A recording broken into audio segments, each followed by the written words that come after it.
What up, what up, what up? This is King J. I'm back with another video. I think today's the day. Day after the Seahawks then won. Seahawks, my local team. Congratulations to them. Anyhow, I think this is it. I think I'm just gonna tear this whole entire rear end out. I'm gonna get under there and take the drive shaft out, and then just keep on going until it's all out. And I think I'm gonna even try to get the other rear end in place, get it up there, go downstairs and get my Viking shocks and my rear coil springs, and then pretty much just get this thing in place. I know today I have the rear U-joint adapter coming, and I got the yoke coming for the AOD. I need to make sure that it's the right spline and it's correct. I'm pretty sure it is, because there's only so many that fit.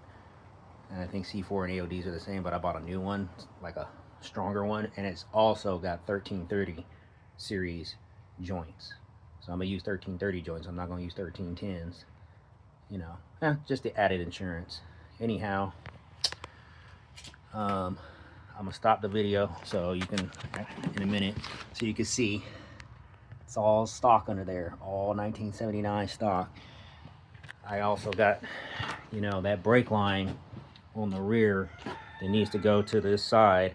I have the adapter and everything. You can see the adapter that goes on 86 or 87 and up Mustangs. See the lines I did from the last video. I'm gonna go ahead and get under there and I'm just gonna go to work. I'm gonna see how long it takes. All right, I'll be back in a while. All right, here we are some hours later. You see it. That's the 7.5. It's out. It's out. It's done.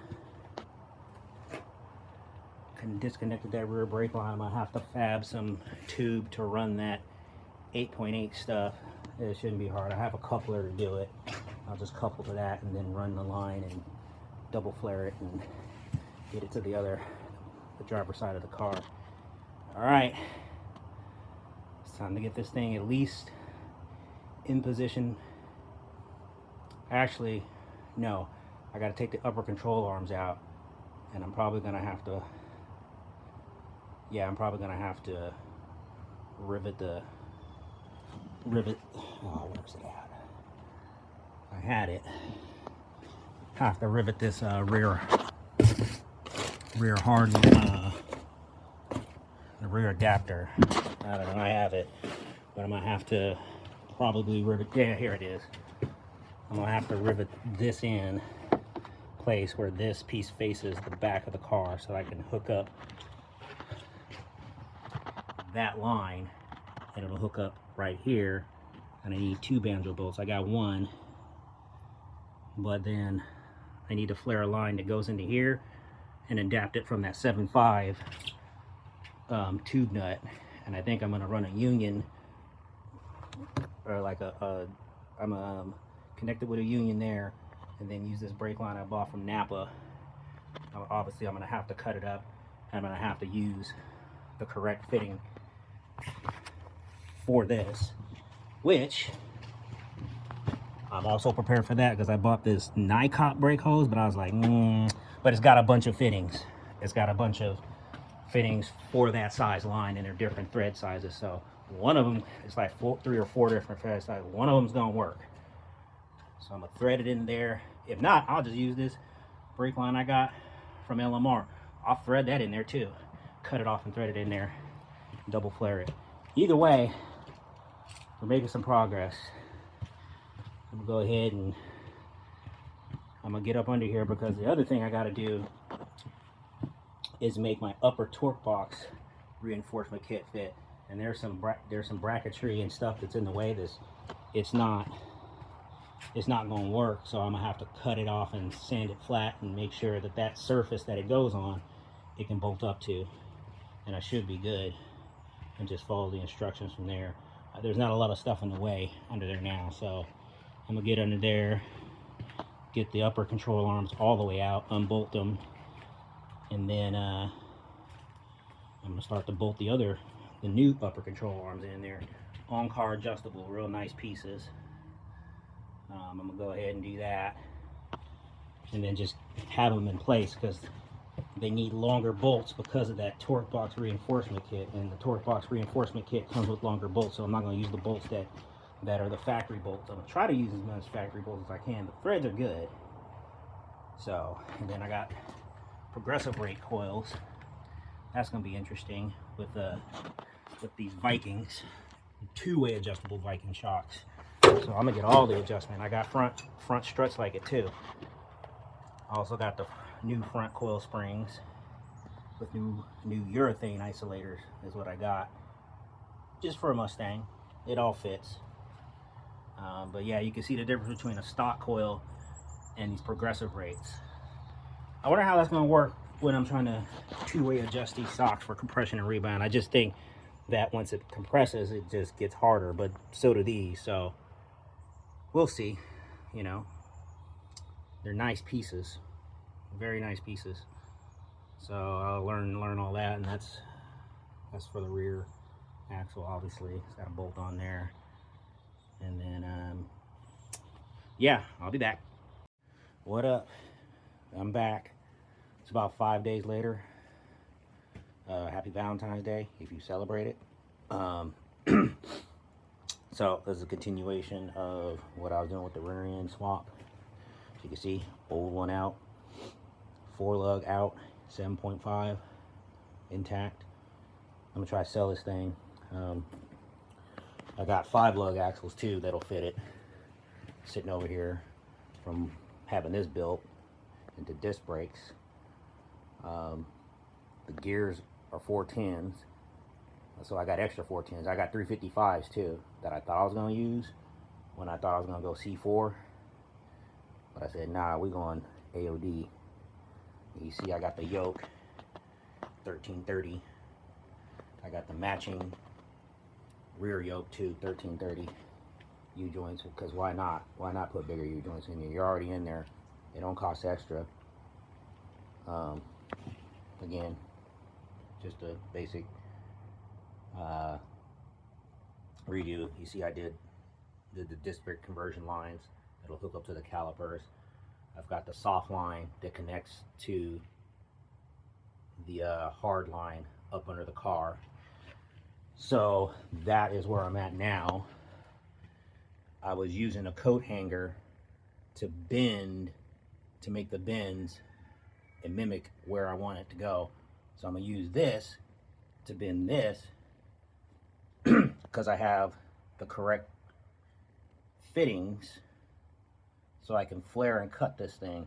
Because I was using this cutter, and this cutter's for, you know, copper pipes in a house. I had to go buy the actual cutter that you're supposed to use and the deburring tool. So we're good there.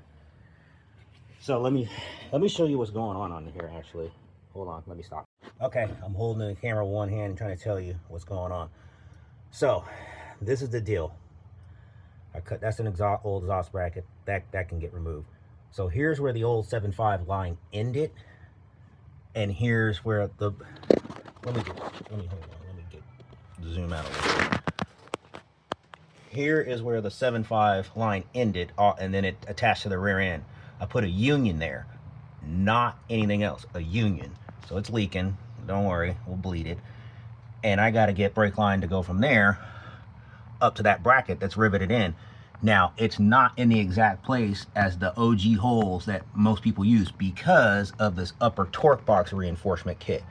It's BMR's tubular kit. You see, I got all BMR stuff. Like, everything's BMR. You'll see in the future when I do the front end too. It's completely BMR. So the issue I ran into is this part of the reinforcement kit does not fit a Fairmont or a Zephyr. It just won't. That just, I mean, I've tried every different way. They just don't fit. So I'm not going to use that part. Kind of sucks, but it is what it is. So that can't get used. But I emailed BMR about that, and I said, hey, if I'm still using the center brace, it does offer some kind of support. They said yes, but it's obviously not as strong as if I used everything. I mean, you know, pick and choose your battles. I mean, I'm just gonna run the centerpiece. It should, they say it will tie the two together, but it's just not gonna be as strong as if I use all the pieces, right? So basically, I took a piece of coat hanger and I kind of formed what I think will be close to be able to get this brake line finished. And then I could start to put these are the upper control arms. I could start to put the lowers back in down here. And then, I mean, we can just kind of start rolling on that rear end. I just cut the exhaust off. I cut them Flowmasters off. I am going to run Flowmasters again. I just love the sound. You see it's true duals. There's no H-pipe. I mean, it's straight true duals. I am going to run an H-pipe. I'm old school. I'm running H-pipe, but it's going to be 3-inch. It's going to be 3-inch all the way. And it's going to have Super 44. So it's gonna sound nasty. I'm going to run it all the way. I'm going to try to run it tailpipe up under the fender and have it aim out. It's going to be nasty. If they can do it, it's going to be nasty. Let me tell you. It's going to sound nasty. But that's the sound I like. You know, this whole you're going to lose horsepower, I don't believe in any of that junk. I mean, put it on a dyno and let's see. Flowmasters flow one way. They literally have an inlet and outlet. They're not reversible. So sometimes people, they may put them on backwards and the delta chamber might not, you know, the delta chamber is only meant to go one way inside those mufflers because it's not about CFM a lot of the time. A lot of people will tell you that. Like, oh, because it flows 500 CFM, it's gonna make 25 more horse. Not, you know, Mustangs and Fast Fords about 15, 20 years ago proved that wrong. Every muffler that they tested, including a Flowmaster, within 5 to 7 horsepower, within 5 to 7 foot-pounds of torque within each other, including a Flowmaster. So that's not entirely true. Also, David Freiberger did a test on a 1,000 horsepower big block, and the Flowmasters were behind about 5 horsepower and maybe 6 foot-pounds of torque, behind like a straight through MagnaFlow, Dynamax, all of them mufflers you guys think that are like way better. Like, you can go look it up yourself. You don't have to believe me. Just go look at the test. So anyways, I'm running Flowmasters. So forget what you're saying if you think that's the case. So anyways, I'm gonna actually probably go inside with the brake line, cut it, bend it, flare it, make sure both tube nuts are on there, because that'll suck if you flare it, bend it, you ain't got no tube nuts. You're like, oh man, now I gotta do it again, bend all that shit again. So anyway, let's get that done, and I'll be back in a while to show you when it's all like finished and bent and put in. All right, man, I'm back like 3 hours later, struggling with brake line, and I'm gonna tell you why, but it's in. So it's connected to the bracket, 80, what is that, 87 up, 8.8 bracket, and I'm running it basically to the old 7.5 stuff. So I kind of just trying to keep it up out of the suspension's way. Let me tell you what happened. So I went to Harbor Freight and I got the cheap brake flaring tool, the Pittsburgh tool. Bad idea, horrible idea.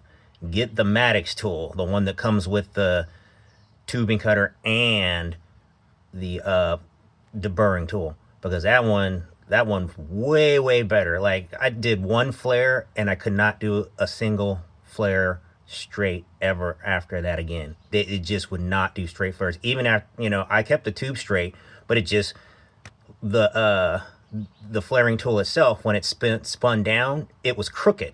I'm like, man, all I did one flare. I'm like, now my bubble flares are coming out all crooked, or my double flares are coming out all crooked. I was like, I can't have that. So I was like, what? I'm like, man, that's all I did today, was bend some damn brake line, have to figure out why my flaring tool is garbage, and then go get the right one. That should have been a 15-minute job. I'm under here wasting time, but it's okay. I'll come back tomorrow. I just don't have enough time today to put the rear end in, but I will tomorrow for sure. It's definitely going in tomorrow. I may drop the gas tank and clean it out, because I want to put a sump on it.